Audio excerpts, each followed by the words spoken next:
Hey, what's up guys, welcome back to my channel. So today I wanted to discuss how to find a ski resort job in Japan, specifically for foreigners or people that aren't Japanese. So yeah, without further ado, I'll just jump into it. So obviously this is going to be a lot of it is based on my personal experience. First thing you'll need is working rights. So unfortunately places that hire seasonal workers aren't really going to sponsor people unless, I've heard, maybe if you're like a qualified snowboarding instructor or ski instructor, then maybe, but if you're just looking for like, you know, work in a bar or restaurant, then you're gonna need to have working rights. So I think the easiest way is a working holiday visa. So if you're from, I don't know, like Australia, New Zealand, Canada, UK, I don't know all the countries, but yeah, there's a lot of countries that are eligible for the working holiday visa. So if you can get that, definitely that is going to be the best option. In terms of finding an actual job, I would recommend, if you haven't gone to Japan yet, definitely look online and try to get your job before you go.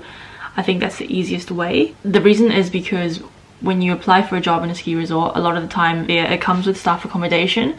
So if you go to Japan and if you go to the resorts or the resort towns, there's not a lot of accommodation there. They're not exactly like budget travel destinations, so you won't really have a place to stay. The employers that hire seasonal workers, they're very much used to like doing video interviews, so it's really easy to find a job before you even arrive. So it's easy to find a job by yourself as well, because so many resorts are hiring, so there's really no need to like go out and pay a company or whatever. Like you can do it just alone by yourself fairly easily.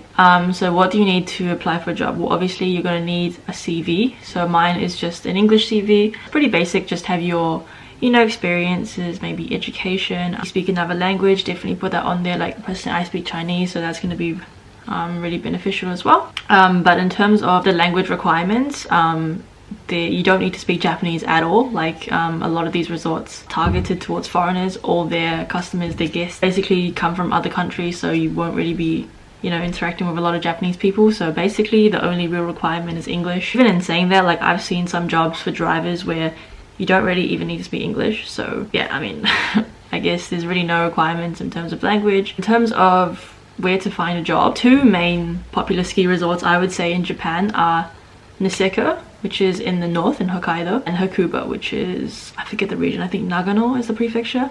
But yeah, those are the two main resorts. So Niseko is by far the biggest one, where all the foreigners go. It's probably the easiest place to find a job. So yeah, in terms of where to look, I would say personally I found my job on Facebook, and I think that's the best and easiest way to do it. So there are a few Facebook pages you can join. One is called Niseko Winter Staff, and another one is called like Niseko Jobs. And there's also pages for like Japan Working Holiday, and another one for jobs in Hakuba as well. Apart from that, obviously you can just Google Niseko Job, or if you really want to, you can go out and research like, you know, restaurants or resorts or hotels in the area and contact them directly. But generally how you apply for a job is sometimes a company will have like a form, an online form you can fill out, but most of the time you just like, they'll just have an email and you just have to email them your CV and your details and whatever. So yeah, basically I just sent off a bunch of emails.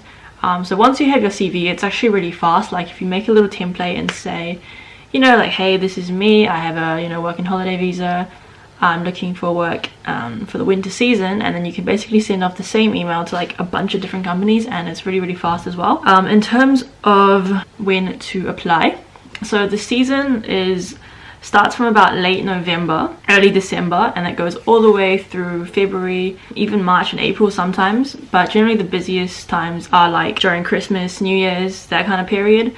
So ski resorts, they definitely want to hire people for December and January. But obviously the longer you can stay, the better. Usually the minimum I would say is about 3 months at least. So yeah, just keep that in mind. In terms of when to start applying, I think some places hire as early as July and August. So basically the earlier you can apply, the better. Personally, I started applying like end of September, early October, and I thought this was a good time as well, because it was a few weeks before the season, and you know, a lot of places were hiring.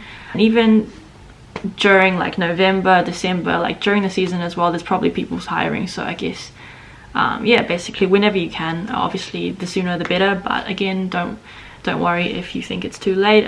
Even in November and December, there's probably people still hiring. And I guess in terms of the actual jobs, it's pretty much just your basic hospitality. Like the easiest or the most popular roles I would say are in restaurants, like bars, being a waitress, kitchen staff, or in hotels like reception, or retail. If you know about skiing or snowboarding, then you can be like rental technicians. You can work maybe in the mountains.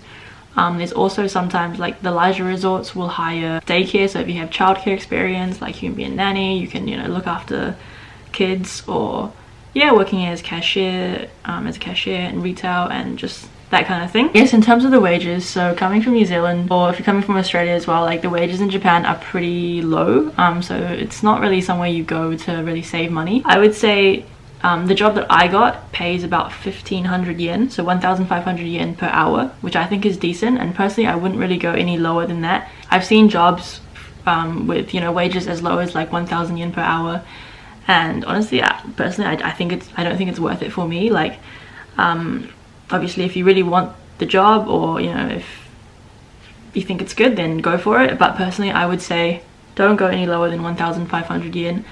Also for me, accommodation is heavily subsidized, and a lot of companies will say they have subsidized accommodation, but then it's still like, I don't know, like 40,000, 50,000 yen a month, which is not really cheap. Mine I think is like 10,000 yen a month, which is maybe like $100, which is like really good. But again, most of the accommodation will be shared, so you're going to be sharing a room anyway. But yeah, definitely find a job with accommodation, because it will make things a lot easier, and yeah, you don't have to search for a place, and obviously you'll save money that way as well. And then yeah, finally I just go into a little bit about how I found my job personally. So I think I found the job on like advertisement on a Facebook page. So I emailed the company, so it's basically a restaurant like in a hotel. So yeah, I just emailed them, and then with my CV.